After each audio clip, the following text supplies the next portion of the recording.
Alam nyo bang ginamit ni Super Marco si Hanabi sa MPLS 14 kontra sa RSG? At hindi lang yon, nanalo sila. At gumamit din siya ng Blood Wings kay Hanabi. Dito sa video na to, i-breakdown natin kung bakit nga ba Blood Wings yung pinili niya, hindi Rose Gold Meteor. Pero disclaimer muna lahat ng sasabihin ko dito is based lang sa opinion ko. Ang humarap dito sa RC Philippines kasi kita mo naman yung dami. Since nakita nyo na nga yung item ni Super Marco, yun din yung gagamitin natin. Pero papalitan natin yung DHS. Gagawin natin si Halberd. Kasi meron tayong kalabang Angela, tapos meron ding Alpha. Gagawin natin part item yung Blood Wings at ang pang-lock item natin is Wind of Nature. Hindi na rin ako magmamalepic roll kasi wala namang makunat sa kanila. Ang tanong na lang ngayon, bakit nga ba Blood Wings? Ang nakikita kong dahilan dyan, bukod sa immunity, meron din yung additional na movement speed. As in, malaking movement speed talaga. Kasi, kapag nabili mo yung Blood Wings, meron ng additional movement speed kagad yan.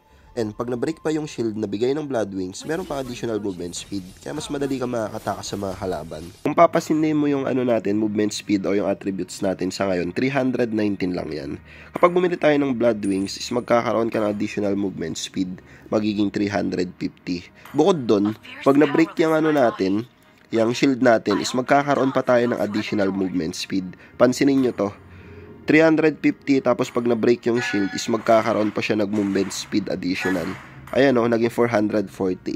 Bukod dun sa mga nabanggit, hindi mo na kasi kailangan magpalo ng HP para magkaroon ng shield katulad ng Rose Gold Meteor. Sa Blood Wings kasi, pagkabili mo, meron ka agad additional shield yon na papatong sa HP mo. At take note, yung cooldown ng passive nun is 20 seconds lang, while yung sa Rose Gold is 60 seconds. Kaya naman mas ma-abuse mo yung passive ni Hanabi na merong immunity pag merong shield kapag Blood Wings yung ginamit mo. Ang tanong na lang ngayon, effective nga ba sa solo RG? Or gagana ba siya kahit walang Lolita? Kaya naman syempre, gagawin natin yan sa video na to. At ito yung mga sumunod na nangyari.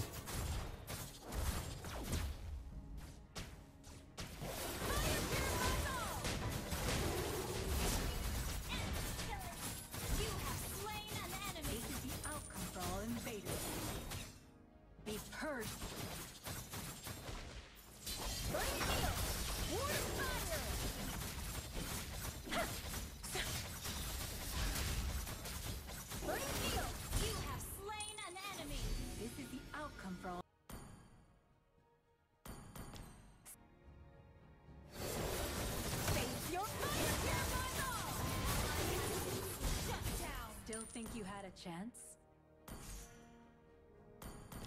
Me.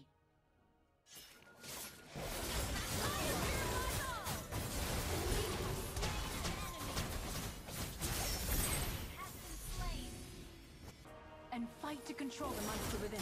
This power. It's not enough. You have slain an enemy. Avoid a turret.